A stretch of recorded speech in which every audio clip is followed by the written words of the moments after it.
নমস্কার, আমি কল্যাণী। আমার চ্যানেলে আরও একটি নতুন পর্বে আপনাদের সবাইকে স্বাগত। গোয়ার প্রথম পর্ব আপনাদের কাছে অলরেডি তুলে ধরেছি। আজকে আমি আপনাদের জন্য গোয়ার দ্বিতীয় পর্ব নিয়ে চলে এসেছি। আমরা সাউথ গোয়াতে গিয়েছিলাম। তো সাউথ গোয়া থেকে আমরা চলে এসেছিলাম বম যিশুর ব্যাসিলিকা গির্জাতে। গোয়ার সবচেয়ে বিখ্যাত গির্জাগুলির মধ্যে এটিও একটি অন্যতম গির্জা।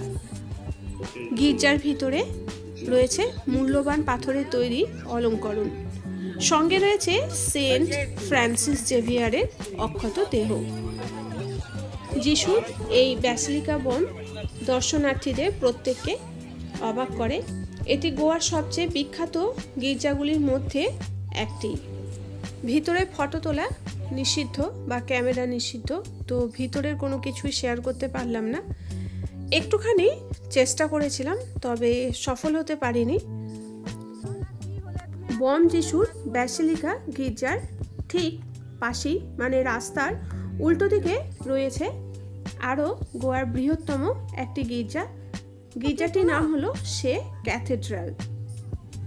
এটি ভারতবর্ষের উপর পর্তুগিজ শাসনের বিজয় স্মরণে নির্মিত হয়েছিল এবং সেন্ট ক্যাথরিনের উদ্দেশ্যে এটিকে উৎসর্গ করা হয়েছিল।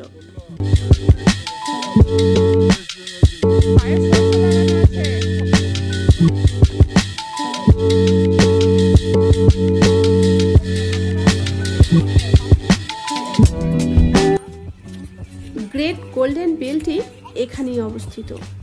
আর গির্জাটির মধ্যে দেখুন একটি দিক অমীমাংসিত ঠিক না, ভেঙে গেছে।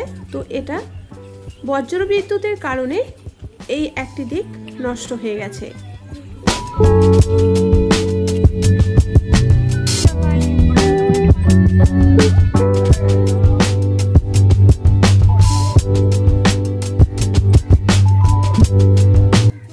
এবার আমরা চলে এসেছি ফোর্ট আগুয়াডা। এটি একটি পর্তুগিজদের দুর্গ। 1612 সালে এটি নির্মিত হয়েছিল আর এটি সিনকেরিম সমুদ্র সৈকতে অবস্থিত। এখানে একটি বাতিঘরও রয়েছে, আগুয়াডা বাতিঘর। 1864 সালে দুর্গের পশ্চিমে অবস্থিত এই আগুয়াডা বাতিঘরটি। এটি এশিয়ার প্রাচীনতম বাতিঘরগুলির মধ্যে অন্যতম। পানাজি উপদ্বীপের ওপর এই ক্যান্ডোলিম সমুদ্র সৈকতে ঠিক দক্ষিণে অবস্থিত। এখানে দুটো নদীর সঙ্গমস্থলও খুব সুন্দরভাবে দেখা যায়। এখানে আরব সাগর আর মান্যবা নদীর সঙ্গমস্থল দেখা যায়।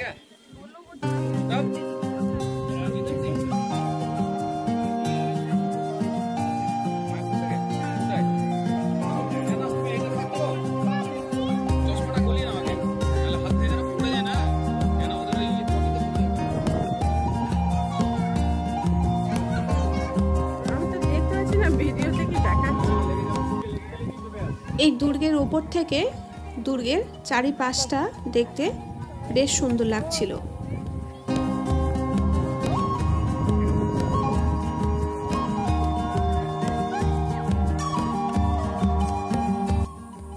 এখন আপনারা দেখছেন আগুয়াডা কেন্দ্রীয় কারাগার।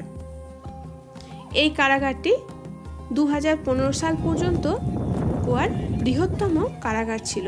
এই কারাগারটি এখন পর্যটকদের জন্য স্বাধীনতা সংগ্রাম জাদুঘর হিসাবে উন্মুক্ত করেছে, যাতে গোয়ার স্বাধীনতা সংগ্রামের স্মৃতিচারণ করা যায়।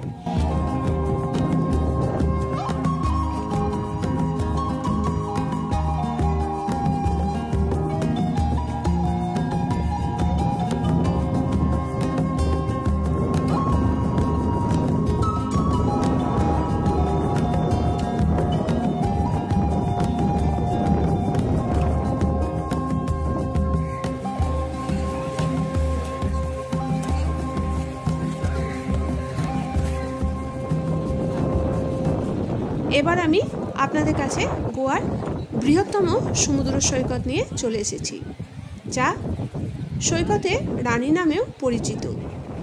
ক্যালাঙ্গুর সমুদ্র সৈকত।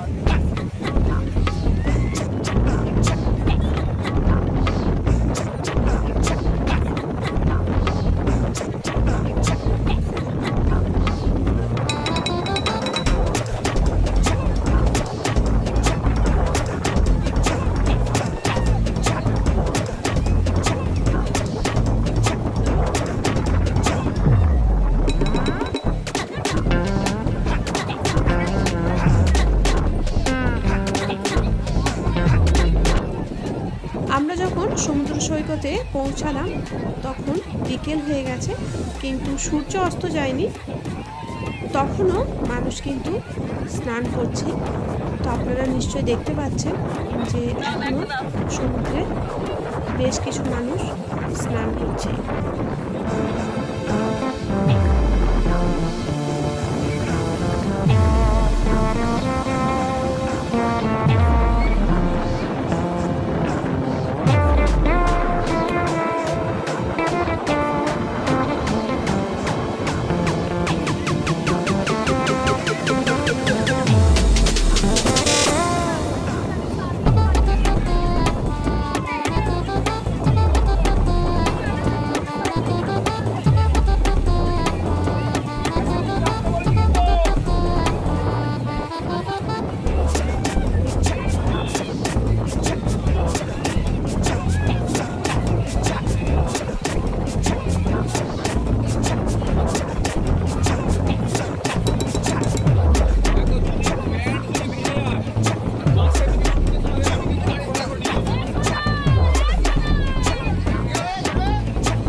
বেশ কিছুক্ষণ দাঁড়িয়ে দাঁড়িয়ে সমুদ্র স্নান বা সমুদ্রের ধারে সবার ফটো তোলা উপভোগ করার পর আমরা রাতের বেলায় চলে গেলাম বাগা বিচ।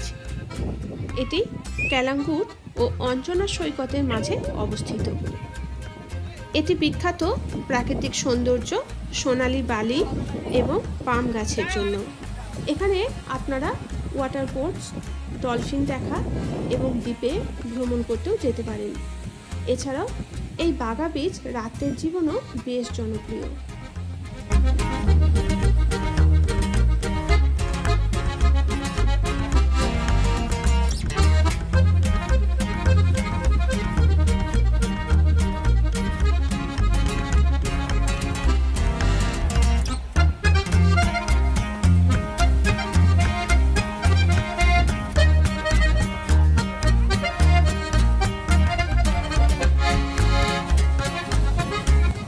আজকের ভিডিও এখানেই শেষ করছি।